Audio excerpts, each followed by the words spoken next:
Hey, it's Mike. Thanks for tuning back in. So today I want to talk about the 1991 Topps Desert Shield baseball cards. These were right in the heart of the junk wax era, but are quite rare compared to really any other set in the 1990s. And when I say rare, I don't mean like ultra modern, numbered, manufactured scarcity rare. We're going to talk about how rare these are and why they're more rare than others. The cards, of course, were intended for soldiers in Operation Desert Shield that started in mid-1990 and went until January of 1991, that led into Desert Storm. It was a mission to prevent Iraq from invading Saudi Arabia and taking over the oil over there, of course. These ones, one pack was sent to each service member stationed over there for Operation Desert Shield, and the packs had no indication that there was anything special about them. The boxes that they came in had no indication that there was anything special about them, but the cards themselves have a gold foil stamp on them saying Operation Desert Shield. It has a palm tree and a flag, and that's the only thing that's different about them. The set itself is exactly the 1991 Topps set. So each of the cards are identical except for that gold foil stamp on the cards. These ones were never sold in retail. They were never sold online, of course, because there was no online retail in 1991. No complete sets were ever issued. So to collect the entire set, you need to collect them one by one by one by one. Now, for years, people said, and if you look at really almost any source on the internet, I looked at half a dozen at least, they all say 6,500 cards, 6,500 of each card existed or was manufactured, or 7,000, or 6,500 to 7,000.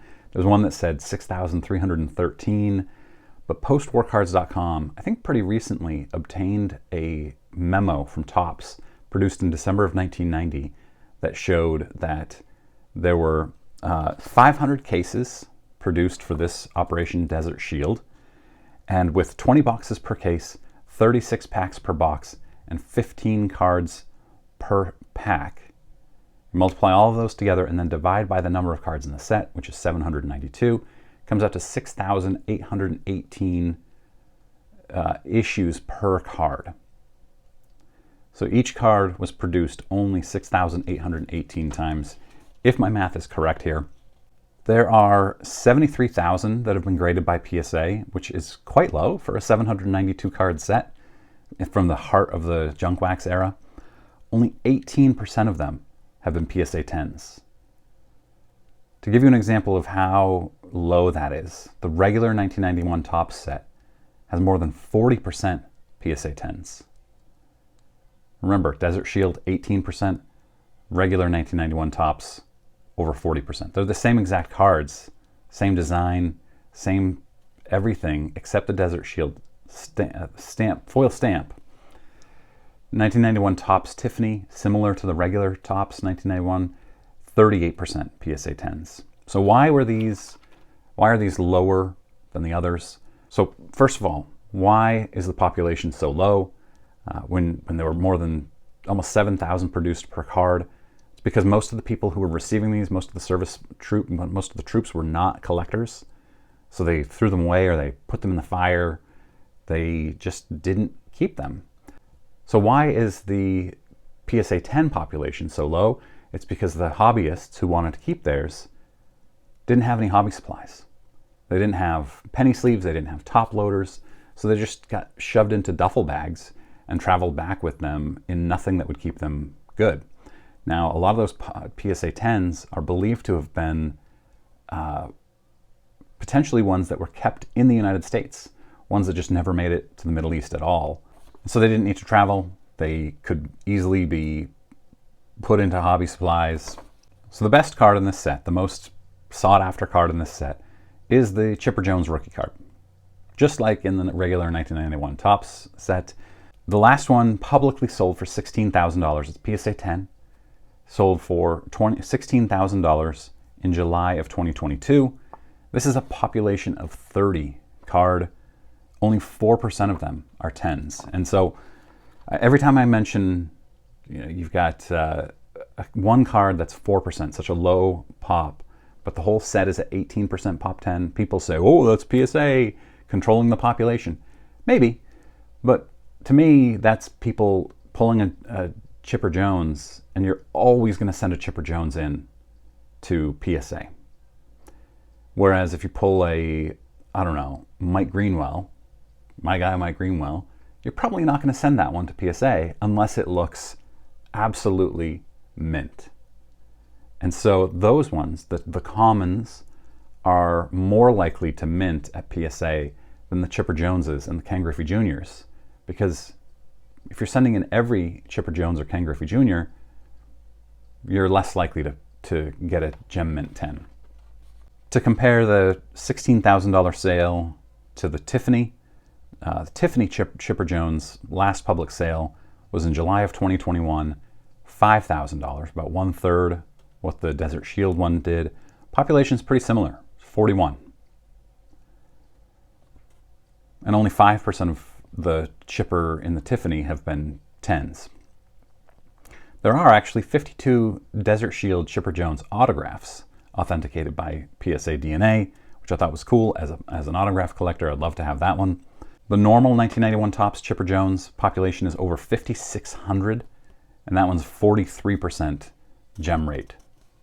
Greg Maddox, last one, sold for $1,350. Of course, this is Maddox's 5th year card. That one, $1,350, sold 2.5 years ago, January 2021. Not a lot of public sales of these in PSA 10, as you can imagine, because the pop is so low. The Frank Thomas, last sold, same time, January 2021, for $860, PSA 10. The Ken Griffey Jr., with a pop of 27, 5% gem rate, last sold in September of 2022 for $13,000. Now, my friend Kevin bought one of these pretty cheap at a card show in New Hampshire, has sent it off to PSA and SGC, and both have rejected it. Likely fraud. We'll talk about fraud here in a minute too. This is one of the most counterfeited sets post 1990, according to PSA. If you're interested in packs, the packs are expensive. A BBCE authenticated pack sold for $1,250 in April on eBay. Now, how does BBCE authenticate these if you can't tell by the pack, if you can't tell by the box? I'm not really sure. I tried figuring this out. If you know, let me know in comments. Also, if you have any of these cards, I want to know what you have. Let me know in comments about that as well. But I think BBCE would have to probably just trust the provenance of the box or the pack. I don't really know. I tried figuring it out. I couldn't. Someone else is trying to sell unauthenticated packs for $199 on eBay, or they were. They sold them all out, actually, and you just have to trust them. A full set of the Desert Shield 1991 Topps cards, with 759 of them being PSA 10s, all the rest of them were PSA 9s, were sold for $105,000 in 2018. Pre-boom. What would those go for now? I don't know. This was the #1 set from the PSA registry. A BBCE sealed box of 36 packs sold for $30,000 in December of 2020. Again, how do they authenticate these? I don't know. There's no way to tell as far as I know. So let's talk about counterfeits. Counterfeits, again, are very prevalent in the industry, and they're semi-easy to tell if you know what you're looking for, especially if you have an authentic one with you. You can compare them very easily.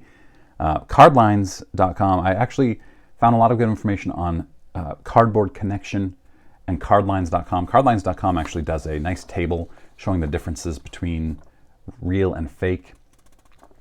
So the most obvious one is that the Shield has a pointed bottom of it on the fake, on the counterfeit ones. On the real ones, it's more rounded or flat at the bottom.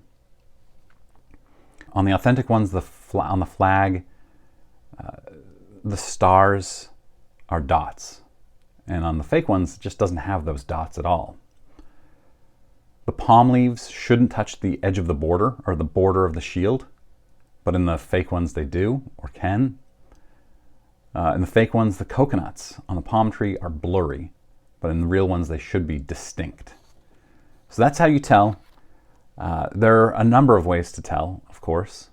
I'm curious if you have any of these, if you have ever seen any fake ones or tried to get any authenticated, like my friend Kevin, who I think it was a good risk. It was a Ken Griffey Jr. It looked really, really good. You know, for the low price he paid for it, I thought it was a good risk to attempt it. All right, that's all. Thanks very much for watching. If you're new here, click that subscribe button. I do 4 or 5 times a week sports card content. Thanks for watching.